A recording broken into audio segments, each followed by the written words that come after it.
And now for something not controversial. The SpaceX program made history last week when we sent astronauts into space from American soil for the first time in 9 years. Liftoff of the Falcon 9 and Crew Dragon. Go NASA, go SpaceX, Godspeed, Bob and Doug. America has launched. Yes, we sent 2 people into space, and they instantly became the envy of every person left in America. I did a little research into the SpaceX program, and wouldn't you know, thanks to the internet, the rabbit hole got very weird. First off, many people, including myself, were unaware that the space race in America is between Jeff Bezos and Elon Musk. Yep, Amazon versus Tesla. 2 of the richest men on Earth are having a pissing contest over who can shuttle people off of this planet. If Bezos wins, I can only imagine what the price increase of Amazon Prime will be. Bezos is pretty gangster. Experts have already accused him of being the reason that shopping malls are dying. And now he wants to go to another planet to kill them before they even get started. That is some straight up Terminator type stuff. While Elon Musk, also known as prototype Seth MacFarlane, and still not quite there yet Kevin Durant, has surged ahead with the successful launch of the SpaceX Crew Dragon. Musk also made news recently with the birth of a son with his partner singer Grimes. The child's name is it's this, which is pronounced as, "I'm here for my 1 o'clock therapy appointment." Here's an additional result to what I found while researching this story. First, I typed in Elon Musk and Jeff Bezos and ended up with this picture that looks like something from a DC Comics failed supervillain issue. Then I typed in, what is Elon Musk's IQ? It's 155, by the way. But that's not the rabbit hole. When you're looking up IQ, you'll eventually find the question, who has the highest IQ? Well, that apparently belongs to 68-year-old Christopher Langan, with an estimated IQ between 195 and 210. He's a horse farmer and an author who, according to Wikipedia, at an early age taught himself advanced mathematics, physics, philosophy, Latin, and Greek.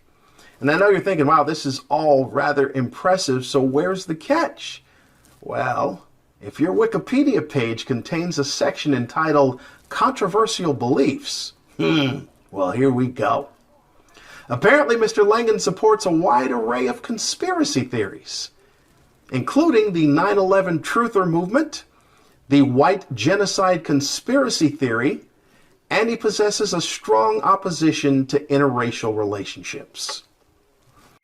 Looks like somebody's getting unfriended. In spite of all the protesters taking to the streets and not social distancing, the coronavirus is still amongst us. The quarantine has forced many businesses to be rather creative. And if there is an award for most creative, no more phone calls. We have a winner. Thanks for joining us via Zoom. So y'all have something pretty unique. You've got a drive-through OBGYN clinic. How does that work?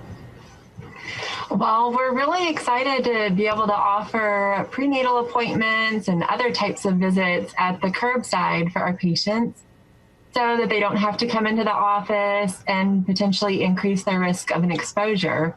Pretty cool that you can do that. And I guess everybody's wearing masks and social distancing and all that stuff in the drive-through. Look, I know it's 2020 and all, but I'm going to say maybe have a woman handle this interview. This guy looks uncomfortable as hell. How does that work? Gloves and social distancing and stuff? You know, and whatever else goes on down there with your lady parts. Though I'd rather have him be uneasy than overeager. So, how's that work? Where are you located? What's the best time to come by? Speaking of coronavirus, well, you knew it wasn't going to go away quietly into the night. But I'm sure you never expected this. A group of monkeys have attacked a medical official in India, stealing blood samples of people who had tested positive for coronavirus. The monkeys climbed trees, then threw the samples after chewing the packets. Authorities are unsure if they spilled the blood. I don't. But whoever is writing 2020 deserves all of the awards. Every single one of them. My God, if this was a pitch meeting, this would be the part where the studio executives would go, you know what, we've heard enough. Thank you for your time. In the midst of all of this, and then monkeys steal the blood samples? Are you kidding me? This is crazy. And I've seen all 6 Jurassic Park movies. This report was from an Australian news outlet. Man, I've got to get myself an accent, because the way this guy reports it sounds so chill, so as a matter of fact. A group of monkeys attacked a medical official and stole blood samples. That's all. That's all it was. No worries, mate. I guess it all depends on your perspective, because this was the Indian news report for the same story. Let me leave you with my final image, terrific image of this monkey who ran away with COVID test samples in Meerut, UP. Yes, you heard it right. Ran away with COVID test samples in Meerut, UP. The monkey attacked a lab technician who was carrying the samples, triggering panic. It can happen only in this great country called India. I like how the guy says only in India. Like, well, just another Wednesday. That is some newscast. Here's the tagline for the channel. Same time, same place. News without the noise. The news without the noise. That's the noisiest news I've ever seen. They got scrolls with fly-ins and all sorts of effects going on. CNN is jealous of what's going on that screen. But my favorite part is, dude's got jokes. Thanks for watching. Stay well. No monkey business, please. Nice. I see what you did there. But I think there's only one response that news anchors should have to this story, and that can only be said best by Sweet Brown. Hey, Miss Sweet Brown. And now monkeys have stolen blood samples of coronavirus patients. Your thoughts? Ain't nobody got time for that. Well, we might as well keep the coronavirus crazy train going, because monkeys aren't the only ones in on the madness. Bars and restaurants now empty, rats heading to residential areas, spotted in homes, garages, and even cars. They're just looking for food. They're trying to survive. Very aggressive, trying to get into people's yards, gardens, garages. Rats are doing what they can to survive. So there's cases of cannibalism. Dr. Bobby Corrigan, he's a world-renowned rodentologist that studies the rodents of cities, has taken pictures of these things where literally they're eating each other. Yep, I see your blood-thieving monkeys, India, and we'll raise you cannibal rats. Let's go to the big board, shall we? We've had murder hornets, blood-stealing monkeys, and now cannibal rats. Perfect. I'd ask what's next and then make up some type of funny combination, but my fear is that whatever I make up will actually come true. Look, I'm not a fan of mice, let alone rats, and now they're aggressive and invasive.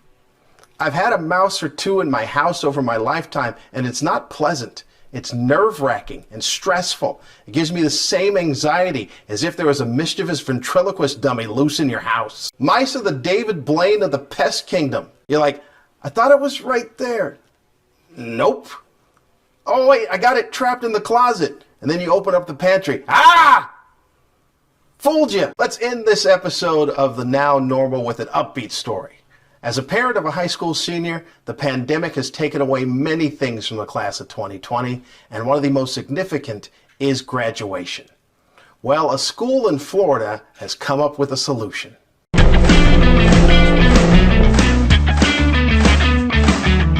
Unique times call for unique measures. We've been telling our class of 2020 that any challenge can be overcome. So this is another challenge that we're going to overcome, and it's going to be their last challenge that they have to overcome for high school as they go out and start their life.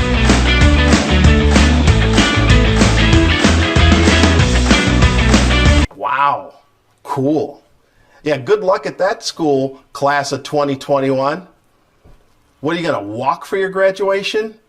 If you're not bungee jumping to receive your diploma, then don't even speak to us. We now know what class is going to be the most annoying at homecoming every year. Hey, remember when we got to jet ski for... Yeah, we know, Sean. We know. Well, that is all the show I've got for you. And as always, I ran out of time for some of the things I wanted to talk about. Like, were you aware that during the chaos of the protests and looting last week, that the Oakland Zoo officials were worried that a tiger had escaped? A tiger. Here's the tweet they released. If you see a tiger, call 911. Did it really need to be said? Call 911? And then after the all clear, this is the tweet they released. So that's 12 minutes. You can see that. So for 12 minutes, in the middle of protests, rioting, and looting, people had to worry that there might be a tiger loose in the city. It also means that around minute 6, there was probably discussion about bringing in Joe Exotic, like Sean Connery in The Rock. Thanks for tuning in. I greatly appreciate all the support for the show. Full episodes of the show can be seen at YouTube. You can catch daily clips on all social media platforms that I'm on. If you're inclined to, you can donate via PayPal or Square Cash. You can also email me at thenownormal@lamontferguson.com. Like, share, subscribe. And a special shout out to Noah Ferguson, class of 2020. We love you and very proud of you. And to all the class of 2020 graduates around the world, congrats, you did it. Now go out and change the world. Until next time, Lamont Ferguson, this is The Now Normal.